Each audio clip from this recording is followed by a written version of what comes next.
listening to the Marketing Women podcast. I'm your host, Anusha Khanna, and it's great to have you here. Are you looking to move into marketing or want to learn marketing from scratch?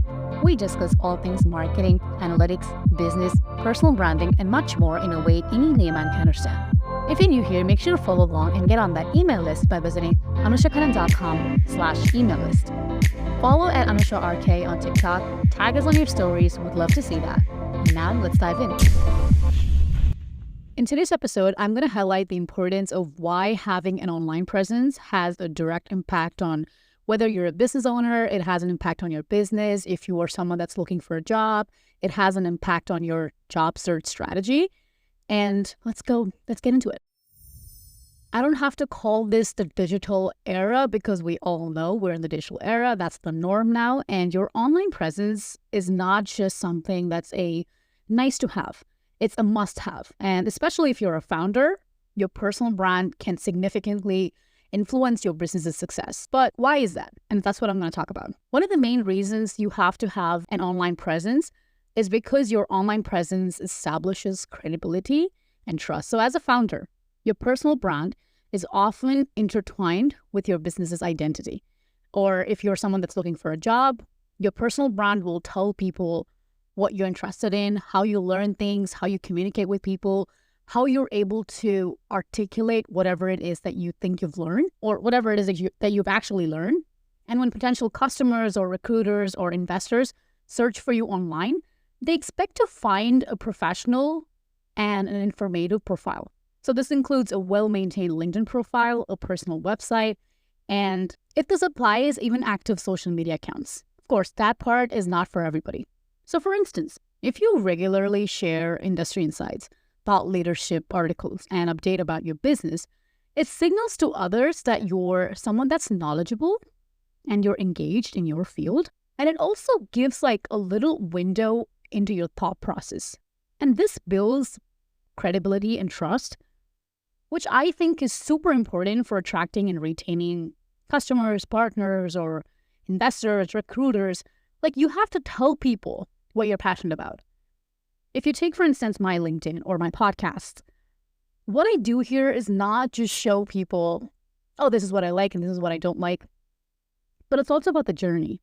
So if you go back to my LinkedIn, like way back in 2020, you'd see that I used to post random things like, oh, this is the book that I read today, and this is my key takeaway from that. And it sounds so stupid to me right now because that's not what I talk about at all, but that's where I started. And there's always a place that people start, right? And I'm not saying the first few times you post or the first few times you shoot a video or do a podcast episode, it's not going to all make sense at all times. But as you keep doing that, as you keep making mistakes, as you keep learning from your mistakes and you tell people that this is what you've learned from your mistakes, that builds credibility. That builds trust and also gives people an insight into who you are as a person. The second thing is building brand awareness. Your personal brand is still a powerful tool for spreading the word about your business. So I don't know if you've noticed this on LinkedIn. A lot of B2B creators talk about their company. And it's because what happens is when they start doing that, let me tell you what really happens here. For example, let's take a B2B creator.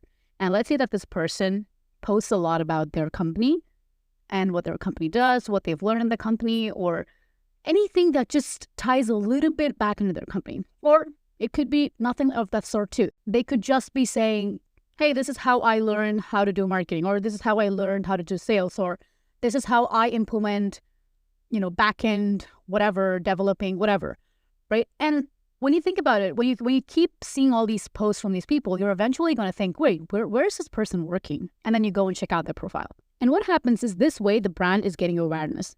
Right? And now let's take this into the context of building a personal brand as someone that's looking for a job. By sharing your journey, challenges, your successes online, you create a narrative that resonates with your audience, especially if you're a founder, right? People connect with stories. And as a founder, more often than not, we have a unique story to tell, the reason behind why we started what we started. And if you're someone that's looking for a job, there's a reason why you like a certain field, a certain company. Talk about that. Hey, because you listen to the Marketing Women podcast, I'm going to let you in on a little secret. If you love marketing, analytics, business concepts, plus you're into personal growth and productivity, I've got something special for you.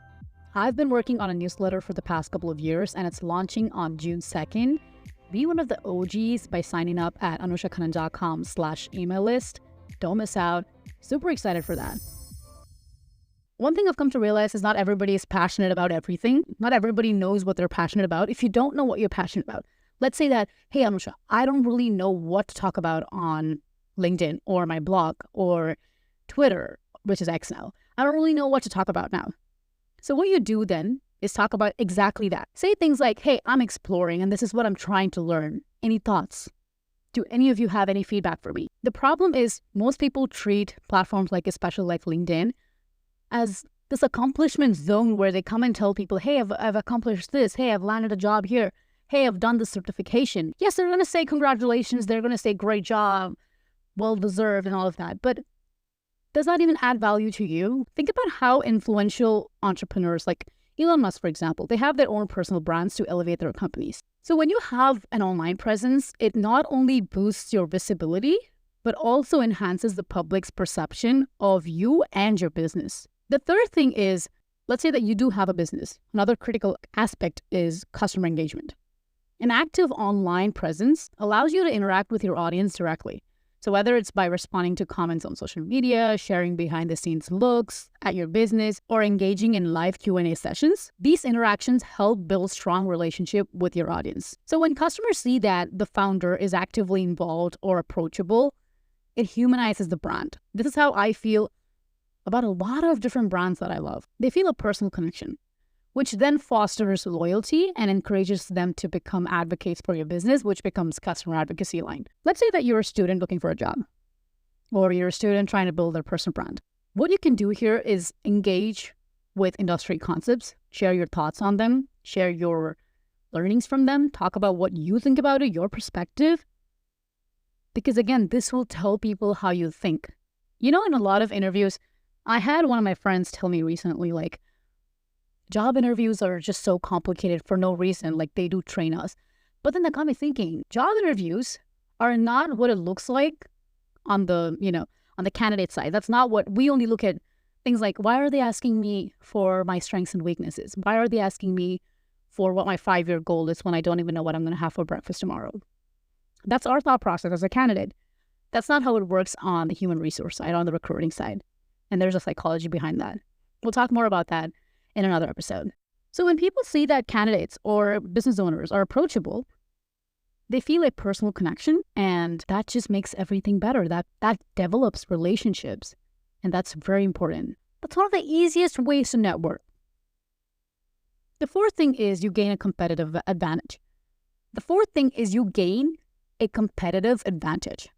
So your personal brand, it gives you a competitive advantage. It doesn't matter if you're a founder, if you're an entrepreneur, if you work 9 to 5, if you're a student, it doesn't matter. As long as you leverage digital marketing strategies, you stand out. And there are so many other ways. It's not just LinkedIn I'm talking about. You can utilize SEO, content marketing, social media. You can position yourself ahead of competitors who may not be as digitally savvy as you are. So for instance, let's say a founder who regularly appears in webinars, podcasts, and industry conferences and shares these appearances online is more likely to attract attention than the one who stays behind the scenes. Your visibility can translate into opportunities that others might miss. The fifth one is attracting talent and partnership. This is more on the founder side. Do you know how many companies I look up to and I think, man, one of these days, before I ever stop working, I would at least want to have a conversation with these kinds of people, because we want to work with people, leaders especially, who are visible, approachable, and visionary, right? Like when founders showcase their leadership style or the company culture or vision online, you can attract like-minded individuals and organizations that align with your values and goals. Think about how impactful it is for a potential hire to see a founder who's passionate and transparent about their mission. And when I say transparent about their mission, I'm not saying like, oh, this is what we believe in. Great. What are you doing about it? How are you learning from your mistakes? These things are important as well. Even like partners, even potential partners, partnerships, they might be drawn to collaborate with someone who has a strong positive presence in their industry. When you take this into the sense of being a student and who's looking for a job, if you're looking for a job, you're attracting recruiters to your inbox because you're talking about, hey, this is what I'm passionate about. This is what I'm learning. This is how I'm going to learn from my mistakes. This is how I do make mistakes because I'm a human. Talk about things like this and the right people will come to you. So, in conclusion, your presence, online presence as a founder, as a student, as a 9-to-5 person, as someone that's looking for a job, it has a direct and profound impact on how you do all of these things, whichever one makes sense to you. So it's about building credibility, enhancing brand awareness, engaging with your audience, gaining a competitive edge, and attracting talent, partnerships, or recruiters, whoever it is, to your inbox. So take the time, invest some time in your personal brand. It can make all the difference. So that's what I got for you for today's episode. If you like this episode, please feel free to leave a review and rating. That would mean the world to me. And that's all for today. Hope you found it useful. Please feel free to reach out to me on LinkedIn or email me at anusha@anushakhannan.com. Follow me on LinkedIn to never miss my journey, and I'll see you in the next episode. Peace.